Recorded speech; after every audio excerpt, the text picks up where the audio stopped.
ഇപ്പോൾ വരുന്ന മറ്റൊരു പ്രധാനപ്പെട്ട വാർത്തയിലേക്കാണ് നമ്മൾ കടക്കുന്നത്. Reporter breaking. പുനർജനി പദ്ധതിയിൽ പ്രതിപക്ഷ നേതാവ് വി.ഡി. സതീശന്റെ UK യാത്രയിൽ വിവാദം. വി.ഡി. സതീശൻ കേന്ദ്ര ആഭ്യന്തര മന്ത്രാലയത്തിന്റെ അനുമതി ദുരുപയോഗം ചെയ്തുവെന്നാണ് വിജിലൻസിന്റെ കണ്ടെത്തൽ. സ്വകാര്യ സന്ദർശനത്തിനാണ് ആഭ്യന്തര മന്ത്രാലയം അനുമതി നൽകിയത്.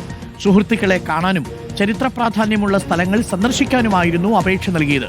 UK-യിൽ പുനർജനി പദ്ധതിക്ക് വേണ്ടി പണം പിരിച്ചതിന് തെളിവുണ്ടെന്നാണ് വിജിലൻസിന്റെ കണ്ടെത്തൽ. റോഷിപാൽ ഉണ്ട്. റോഷി, വളരെ പ്രധാനപ്പെട്ട കണ്ടെത്തലുകളാണ് ഉള്ളത്. 9 മാസം മുൻപുള്ള വിജിലൻസ് റിപ്പോർട്ടിലാണ് ഈ കണ്ടെത്തലുള്ളത്. ആ കണ്ടെത്തലിൽ ഒരു ഭാഗത്ത് അഴിമതി നിരോധന നിയമപ്രകാരം കേസെടുക്കാനാവില്ലെന്ന് പിൽക്കാലത്ത് വിജിലൻസ് റിപ്പോർട്ടിൽ പറയുന്നുണ്ടെങ്കിലും FCRA ചട്ടലംഘനം നടന്നിരിക്കുന്നു. മണപ്പാട്ട് ഫൗണ്ടേഷനും വി.ഡി. സതീശനും തമ്മിൽ ഒരു ഗൂഢാലോചന ഈ വിഷയത്തിൽ നടത്തിയിരിക്കുന്നു എന്നതാണോ വിജിലൻസ് കണ്ടെത്തിയിരിക്കുന്നത്? അതിലേറ്റവും പ്രധാനപ്പെട്ട ഭാഗമെന്ന് പറയുന്നത് ഇതിന് വേണ്ടുന്ന അനുമതി. ഇപ്പോൾ ജനപ്രതിനിധി എന്ന നിലയിൽ തന്നെ വിദേശയാത്ര നടത്തുമ്പോൾ കേന്ദ്ര ആഭ്യന്തര മന്ത്രാലയത്തിന് അനുമതി തരണം. ആ അനുമതിയിൽ ടൂറിസ്റ്റ് പ്ലേസുകൾ സന്ദർശിക്കാൻ, ചരിത്ര പ്രാധാന്യമുള്ള സ്ഥലങ്ങൾ സന്ദർശിക്കാനും സുഹൃത്തുക്കളെ കാണാനും എന്നുള്ളതാണ് വിസയ്ക്ക് കൊടുത്തിരിക്കുന്ന അപേക്ഷയിൽ പറയുന്നത്. പക്ഷേ ബർമിംഗ്ഹാമിൽ പോയി പൈസ പിരിക്കുകയും ചെയ്തു. ഇത് ഒരു ചട്ടലംഘനമാണ് എന്നതാണ് വിജിലൻസ് കണ്ടെത്തിയിരിക്കുന്നത്. ആണോ റോഷിപാൽ? അരുൺകുമാർ, ആഭ്യന്തര വകുപ്പിൽ നിന്നും പൊളിറ്റിക്കൽ ക്ലിയറൻസ് വി.ഡി. സതീശന് ലഭിച്ചത് ചരിത്ര പ്രാധാന്യമുള്ള സ്ഥലങ്ങൾ സന്ദർശിക്കാൻ, സുഹൃത്തുക്കളെ കാണാൻ. സ്വകാര്യ സന്ദർശനത്തിനുള്ള അനുമതി കേന്ദ്ര ആഭ്യന്തര മന്ത്രാലയം നൽകുന്നു. സ്വാഭാവികമായും നിയമസഭാ സെക്രട്ടേറിയറ്റും നൽകിയ NOC ഇത് തന്നെയാണ്. അതിൽ പറയുന്നതും ചരിത്ര പ്രാധാന്യമുള്ള സ്ഥലങ്ങൾ സന്ദർശിക്കുന്നു, സുഹൃത്തുക്കളെ കാണാൻ പോകുന്നു, സ്വകാര്യ സന്ദർശനമാണ്. അങ്ങനെ ലഭിച്ച അനുമതി വി.ഡി. സതീശൻ ദുരുപയോഗം ചെയ്തെന്നാണ് വിജിലൻസിന്റെ പ്രാഥമിക അന്വേഷണത്തിൽ കണ്ടെത്തിയത്. അതിന്റെ തെളിവായി അവർ ഹാജരാക്കാൻ ശ്രമിക്കുന്നത് ആ ദൃശ്യങ്ങളാണ്. UK-യിൽ ഒരു വിരുന്നിൽ വെച്ച് വി.ഡി. സതീശൻ പുനർജനി പദ്ധതിയുമായി ബന്ധപ്പെട്ട 500 പൗണ്ട് വീതം നിങ്ങൾ സംഭാവനയായി നൽകണം, നൽകി കഴിഞ്ഞാൽ ഇങ്ങനെ സ്ത്രീകൾക്ക് തയ്യൽ മെഷീൻ വിതരണം ചെയ്യാൻ സാധിക്കും, അത് കുടുംബത്തിന് സഹായമാകും, അങ്ങനെ ഒരു പ്രസംഗം നടത്തുന്ന വീഡിയോ ദൃശ്യം അത് പ്രചരിക്കുന്നുണ്ട്. ആ വീഡിയോ ദൃശ്യമാണ് ഇതിന്റെ പ്രധാന തെളിവ്.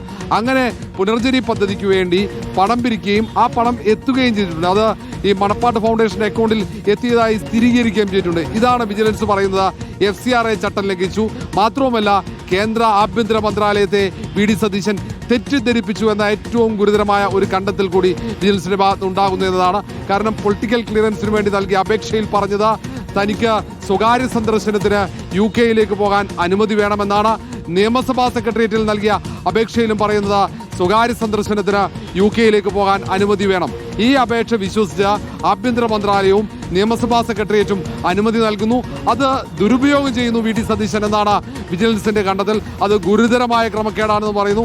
ആ ഒരു ക്രമക്കേട് ചൂണ്ടിക്കാട്ടിയാണ് നിയമസഭാ സ്പീക്കറോട് വി.ഡി. സതീശനെതിരെ നടപടി സ്വീകരിക്കണമെന്ന ആവശ്യം അത് ഈ ശുപാർശയിലുള്ളത്. വിജിലൻസിന്റെ പ്രാഥമിക അന്വേഷണ റിപ്പോർട്ടിലെ ശുപാർശയിലുള്ള രണ്ടാമത്തെ കാര്യം ഈ വിഷയമാണ്. വിദേശത്തേക്കുള്ള യാത്ര, അത് അനുമതി ലഭിച്ചത് സ്വകാര്യ സന്ദർശനത്തിന്. ആ അനുമതി വി.ഡി. സതീശൻ ദുരുപയോഗം ചെയ്തു. അവിടെ നിന്നും വ്യാപകമായി പുനർജനി പദ്ധതിക്ക് വേണ്ടി പണം പിരിച്ചെടുത്തു എന്ന ഒരു കണ്ടെത്തൽ വിജിലൻസ്. എന്തുകൊണ്ട് ഈ പുനർജനി പദ്ധതിക്ക് വേണ്ടി പണം പിരിച്ചെടുക്കുന്ന കാര്യം മറച്ചുവെച്ചു എന്ന ചോദ്യം കൂടി വിജിലൻസ് ഉയർത്തുന്നു.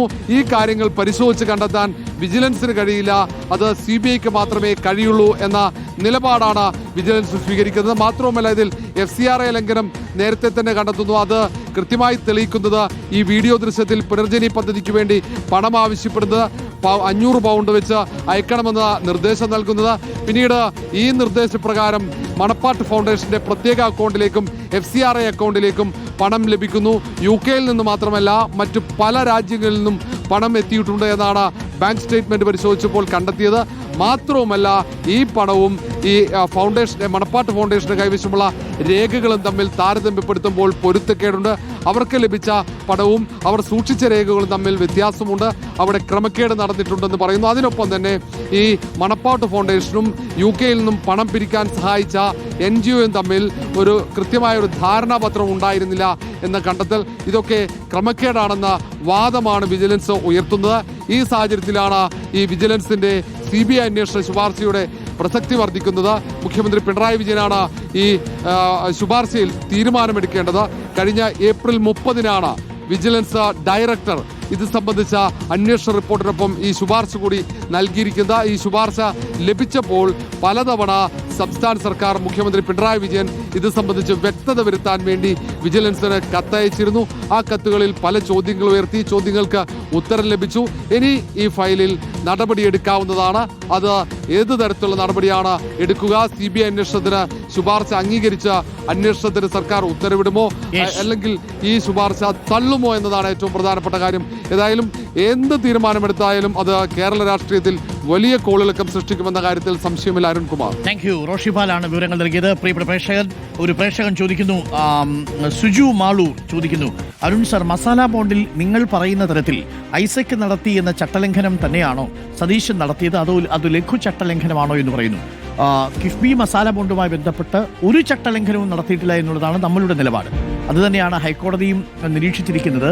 അതിൽ റിസർവ് ബാങ്ക് ഓഫ് ഇന്ത്യയുടെ മുൻകൂർ അനുമതി വാങ്ങിയതിനു ശേഷമാണ് മസാല ബോണ്ടും ലിസ്റ്റ് ചെയ്യാനും ഒക്കെ പോയത്. എന്നാൽ പ്രതിപക്ഷ നേതാവ് സ്വകാര്യ സന്ദർശനത്തിന്, ചരിത്ര പ്രാധാന്യമുള്ള സ്ഥലങ്ങൾ കാണാനും സൗഹൃദ സന്ദർശനത്തിനും എന്ന് വിസയിൽ പറഞ്ഞാണ് പൊളിറ്റിക്കൽ ക്ലിയറൻസ് നേടുന്നത്. അതിനുശേഷം ബർമിംഗ്ഹാമിൽ പോയി മണപ്പാട് ഫൗണ്ടേഷൻ എന്ന സംഘടനയിലേക്ക് 500 പൗണ്ട് വീതം അയക്കണം, അത് ഈ പുനർജനി പദ്ധതിയുമായി ബന്ധപ്പെട്ട് തയ്യൽ മെഷീൻ കൊടുക്കാൻ വേണ്ടിയാണ് എന്ന് അഭ്യർത്ഥിച്ചു. അത് ചെയ്യാൻ പാടില്ലായിരുന്നു എന്നുള്ളതാണ് വിജിലൻസിന്റെ കണ്ടെത്തൽ. അപ്പോൾ രണ്ടും രണ്ടായിട്ട് തന്നെ പ്രേക്ഷകർ കാണുക.